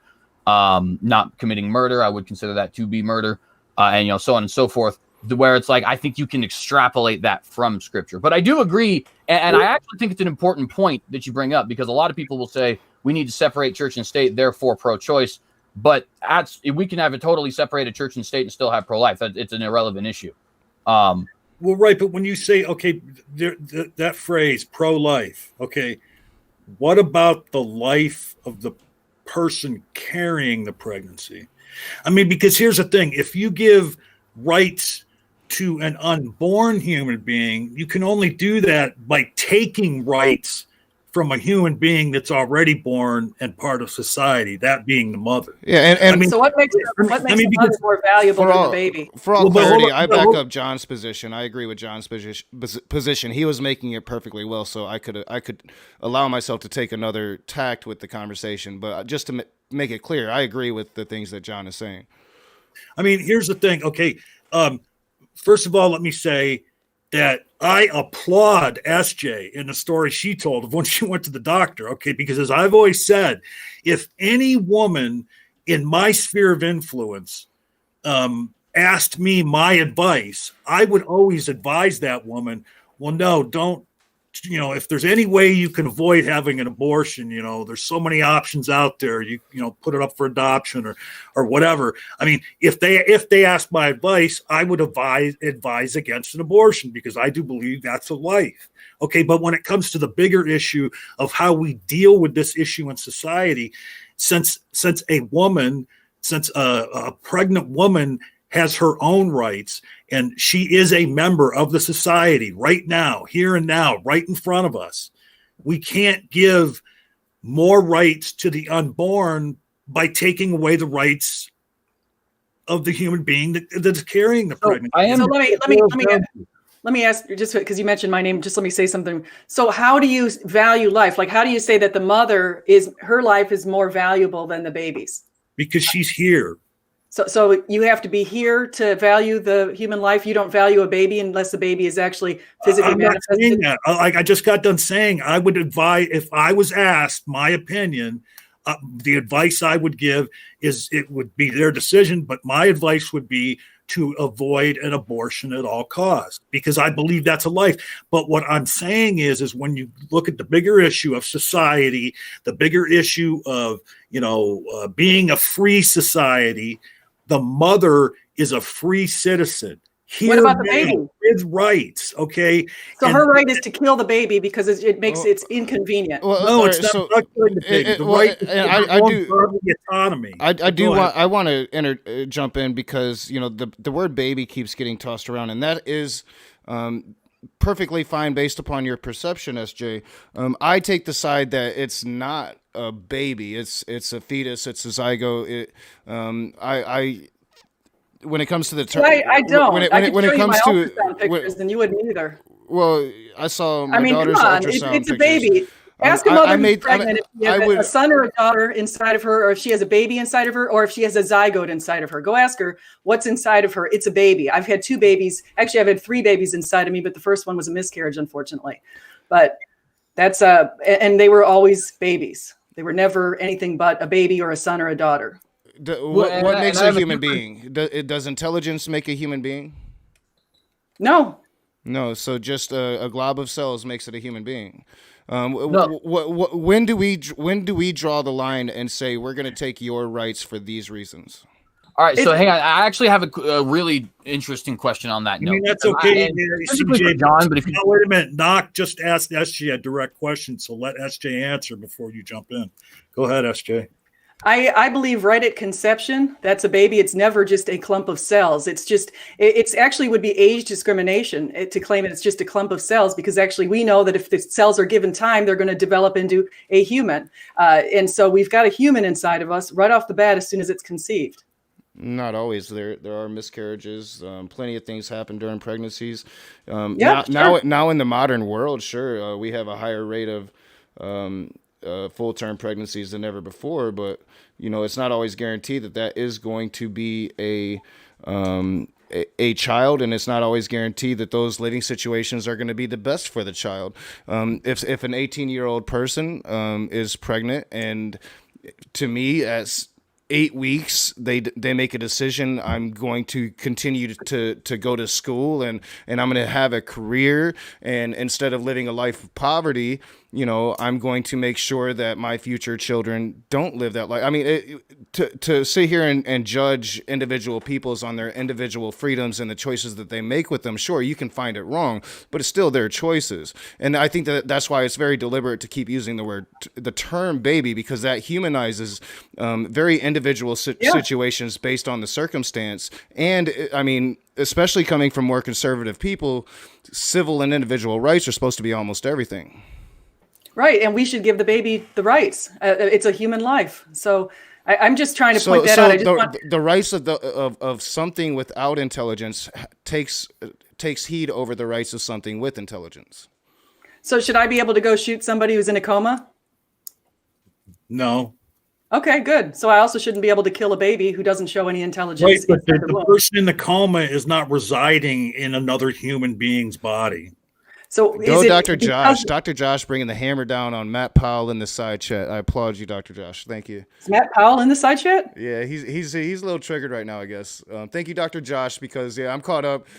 I know I was like, we're going to start ending the conversation, and now we're arguing an abortion. We're going to be here for 3 hours. Well, look, let me just ask you to start put a pin in it.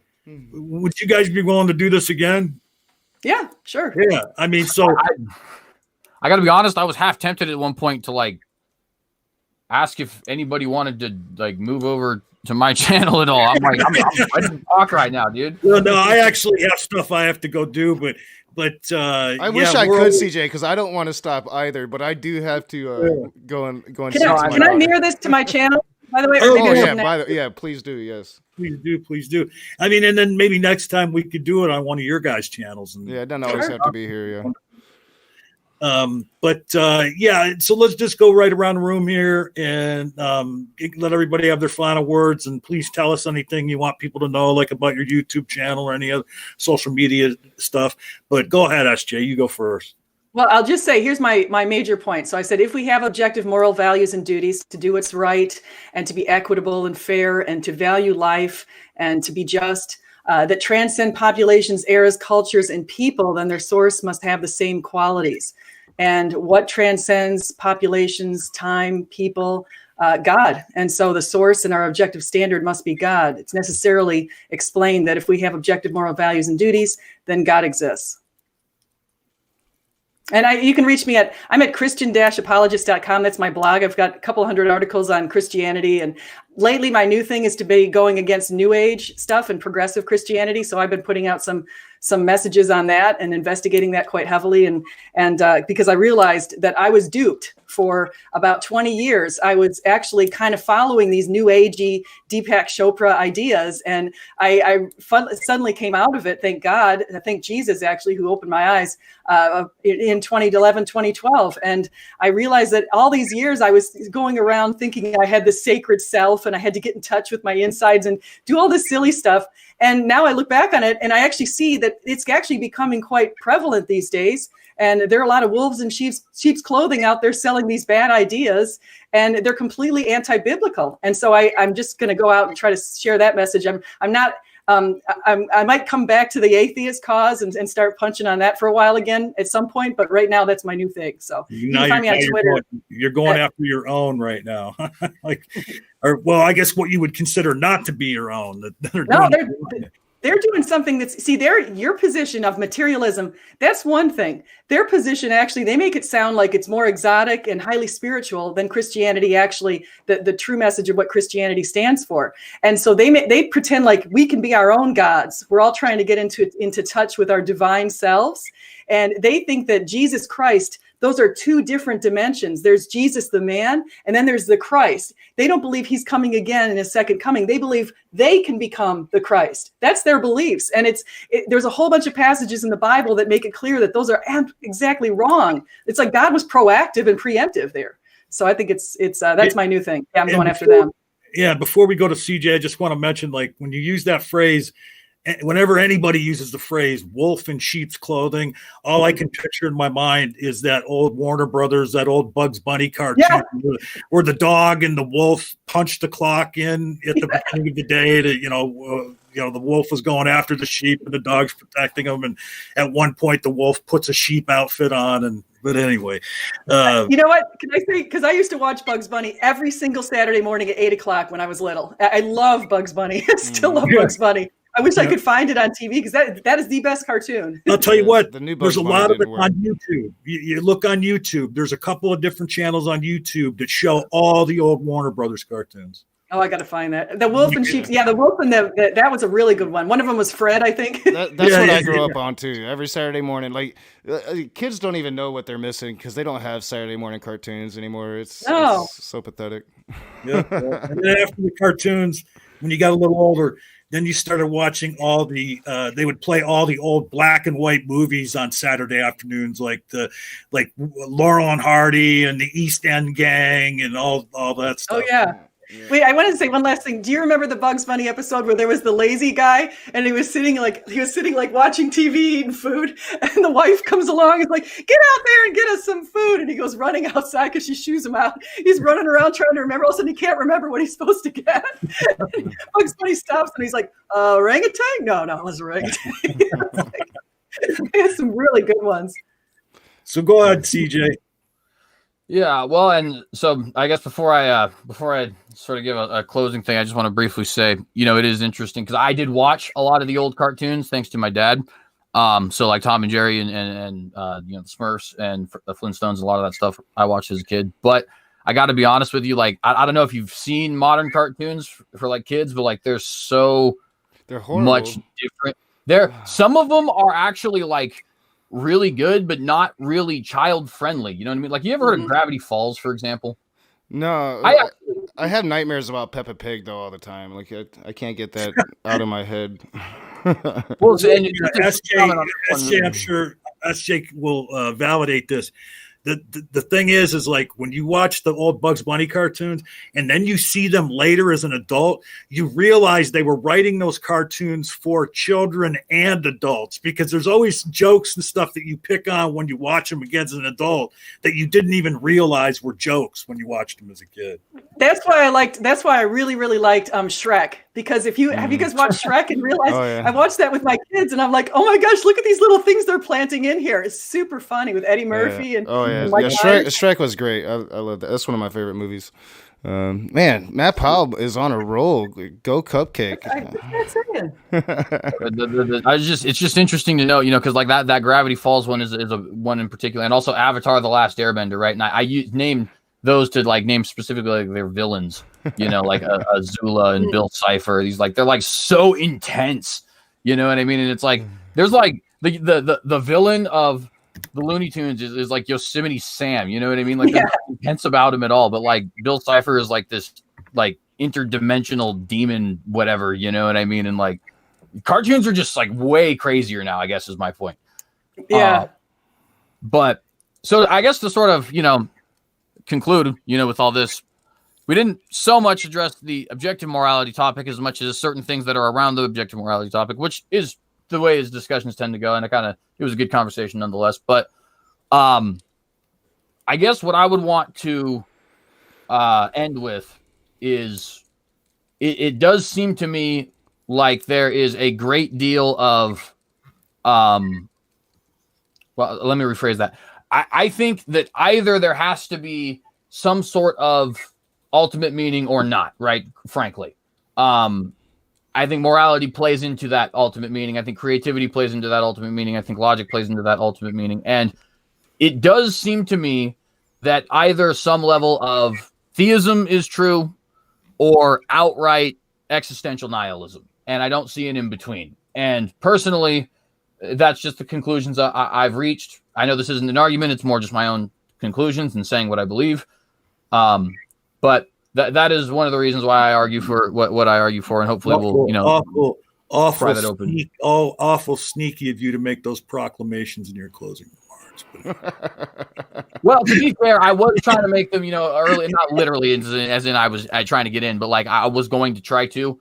One of the things I will say that perhaps you two should just know, since we are going to probably have these conversations more and more. I think Leophilius has already figured it out about me, though. I don't know if Leophilius is interested in ever sort of addressing some of the points that I've tried to put out towards him, but I digress on that. I definitely am grounded very heavily in this cynic thought. The synagogue is not just some title I have, right?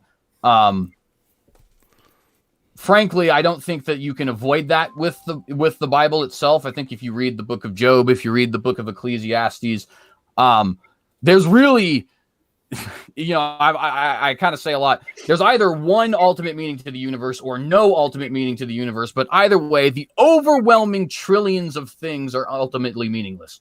And I think that's a pretty difficult fact for people to grasp, but I think it is true, right? Your 73rd home run is irrelevant. How delicious that cupcake tasted doesn't matter. Even the grand pyramids that they built were buried under dust and had to be found. I'll tell you what, if this was the Oscars, they'd be playing the piano right now. No, I know they would. But just to be clear, right? I do agree with Schopenhauer, with Marx, with Nietzsche, in a lot of their, with the Buddha, right? In a lot of their really cynical, nihilistic sort of beliefs, because frankly, I think it's true. And I think the counter to that, there is a legitimate counter to that. It's not like something that somebody made up in their mind. I think that there is an actual spiritual counter to that. And I do believe it is Christ through the Holy Spirit, as shown in books like Ecclesiastes and Job. And so that's just to kind of throw my little. And then where can people find you? What's the name of your YouTube channel?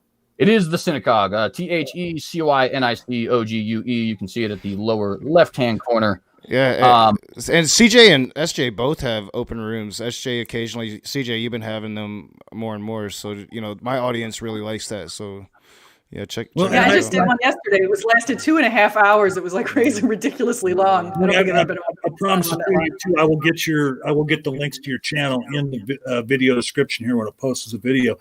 And then, do you have any other do you have a website with a blog or anything like SJ or anything of that nature? Not yet. Hopefully at some point. But as of now, I only am on not only this website, but also other social medias, Facebook, Twitter, Parler, all that sort of stuff. I got a Rumble. Not that there's anything on the Rumble. I just literally made it yesterday. Yeah, I never even heard that Rumble. That must be a new one, huh? Yeah, that's everybody's trying to find some new alternative to YouTube, and I'm on that board because I know that that's typically a conservative talking point, but I think even a lot of liberals are starting to realize that YouTube is just like a dictator, basically. I think you just got a tip, Knock. Yeah. Thank you, Henrik Simonson, for your $10 tip. Too much BS from the theistic side, but otherwise joyful. It is an atheist channel. Real quick before you give your closing remarks, John, I want to say Matt is really, really triggered in the side chat, and I guess that third debate is going to happen. I will email you, Matt. Of course, I will debate Noah's flood with you. Of course I will. So, I'll email you, Matt. You're texting me right now. After I get done with this, we'll start an email chain about it. Figure out where we're going to debate, what not. We'll see. I'll reach out to James, but I don't know if James will have you on, dog. So we might have to figure out another place. Why would happen? Why wouldn't James have him on? Oh, the last time we debated, it got a little dicey,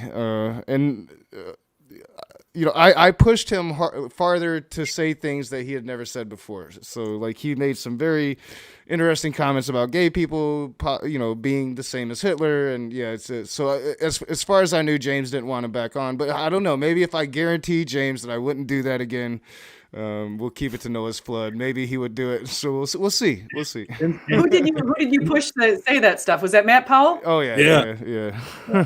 Oh, okay. Because I haven't been able to see what he's posting here. Because every time I look down, I see that you delete his comments before I see it. It's been Dr. Josh that's been timing him out. Yeah, Dr. Josh has kept the hammer down. The nicest guy on the internet, Matt, pushed him to time him out. So I'm not sure what Matt was saying. I can't wait to go back and Dr. Josh suggests Math Pig would definitely do it. So we'll figure it out. Yeah. Have you guys ever seen and then just to answer Dr. Josh, yes, you did hear right. Knock and CJ said earlier that they are going to have a debate this weekend. The details haven't been worked out yet about the prophecy of Tyre. That's right. Yeah. Dr. Josh, I'll probably be reaching out to you, my dude. Real quickly though, I just want to. Well, actually, never mind. All right. So, look, all I want to say is that tomorrow at noon, again, we'll be going back to finish up, or it might be the next to the last stream on Cupcake's movie. We've been reviewing that. We did it 3 times this week already, and it's taken us so long to get through, what is it, like an hour and 5-minute movie? Yeah, we're halfway through. Literally, we have to stop it every 20 seconds or less because there is just so much abject stupidity in that movie. It's amazing. It's a feat. It's a feat. It's a major feat of humanity that you can cram so much wrong into an hour. You know what? Actually, while I'm on here, I'd like to just make a little public challenge for Matt Powell. NIFB reprobate theology is garbage and abiblical, and if you'd like to debate that, you'd hopefully know where to find me now. I love it, CJ. I love it. Thank you. And then, Rage, are you still doing stuff with Smokey Saint? Like you and Smokey Saint still duking it out? No, I it's over with now. Yeah, it's over with now. Yeah, he went too low for me. So yeah, I've got one last video. That's where I went into a room with him after he went too low. He crossed the line. And I crossed a lot of lines that night. I'll be putting that on the channel.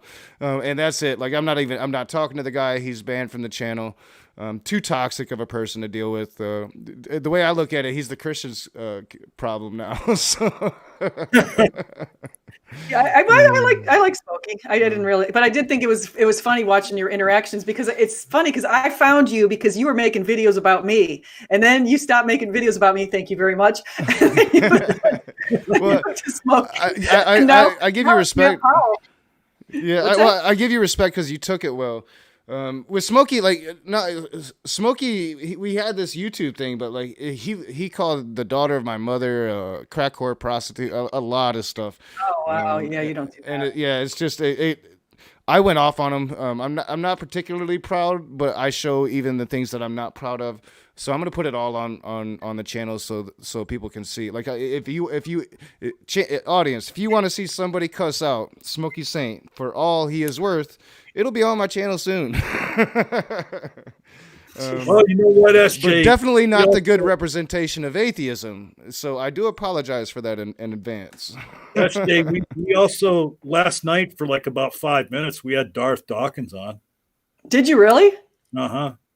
Wow. See, he came on my channel once and he got in a fight with somebody right off the bat. And then he wanted me to moderate. And I'm like, I've got like 10 people in the room here. I was trying to figure out how to deal with it. It didn't work out too well. He's very demanding of moderation and yet overtalks everybody. Yeah, he lasted like 5 minutes against John Petersen.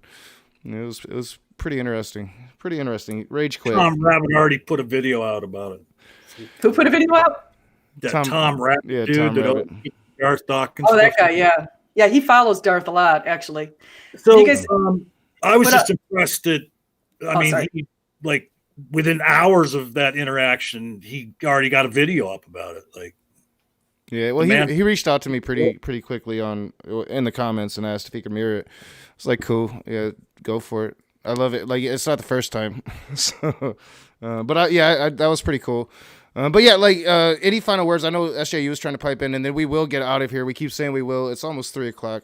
I started trying to get my final words like 5 minutes ago. It happens. But no, yeah. I'm just joshing around. But joshing around. Yeah, Josh has been joshing around in the live chat there.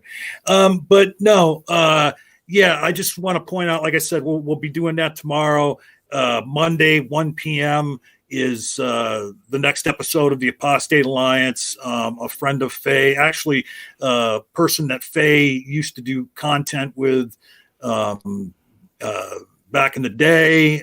Cole is going to be our guest that you'll be hearing from. And once again, my apologies, it will be a recorded interview. And I've made the decision that the 21st we're gonna have off. Because that's a few days before Christmas. And then we'll be back on the 28th, me, Faye, and Nakatsuchi. And what we're going to present on the 28th is the missing episode number 13. The episode that almost made me, Faye, and Nak believe in superstition. Because the episode 13 gave us so many technical issues that finally what we had to do was we sent the guest a series of questions and he answered them and sent us a video file back. So we're gonna see missing episode 13th on the 28th of this month. But go ahead, Knock, over to you. Yeah, that's what we got going on. I'm gonna drop one of my edited videos tonight. We'll set up that debate about tier, however you say it, this weekend. That'll be awesome. I do have a one up on you because I got Dr. Josh. So, I love Dr. Josh, one of my favorite people. Matt Powell, yeah, once again, of course, I will definitely do a debate on Noah's Flood. This time I'll actually come to debate. There'll be no shenanigans pulled. I'll keep it away from your hateful self. And I'll be looking forward to that. I'll email you. Outside of that, I got nothing. Thank you guys for being here. This was a great conversation. Can I say one thing real quick? Oh yeah, please. Mm-hmm. I forgot to mention on Monday, I'm going to have on my channel, I'm going to be interviewing a person who was one time a Mormon who came to the Baptist faith. And so I'm going to talk about that. He's going to talk about reasons for leaving the Mormon faith. Yeah. That'd be That's awesome. That's something that I would really want to start covering more is like Mormons and SJWs and get away from the Baptists so much. Because I, as a former Baptist, you deal with what you used to be. It seems to be the thing for us atheists here on YouTube. Hey, SJ, if you remember, or if you even have that stream already set up, send me a link to it and I'll put that in the video description along with your channel link. Oh, cool. Okay. Yeah. DM me on Twitter. But yeah, I am going to get out of here. Always a pleasure to trigger Matt Powell. That ongoing relationship. I think, if you haven't seen Matt Powell's new movie, I don't recommend it. But if you do see it, let me know if you agree that it's a very desperate attempt to stay relevant. And I think it fails. So let me know what you guys think. Thank you, everybody, for being here. What's up, John? No, I was going to say it's called The Atheist Religion, and we're still waiting to get to the part where he talks about atheism. Yeah, we still haven't got to that part yet. We're waiting. We're waiting. But all right, I actually have music for the Patreon screen. Somehow the song broke. The song wasn't working. Now I got the song right. So thank you, patrons. Thank you, everybody, for being here. As always, be the conversation. Thank you.